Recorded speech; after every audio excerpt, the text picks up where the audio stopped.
For today's my videos guys, so ito na guys, so nag-receive kami ng cable pulling sa fader guys, so 8.0. So ito yung kable namin guys na inaano pa nito nyo karon guys, dito sa full box kasi maiksi lang yung wire natin yung umabot sa mga unit. Okay guys, at tabayan mo kami sa sunod na yung mga discard dito guys. Yeah!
Alin, okay na.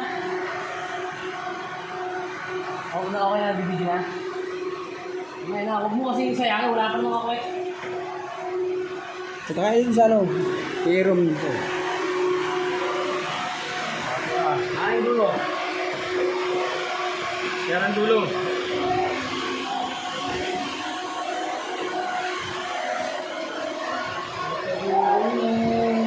Nakakang yung vlog ko eh.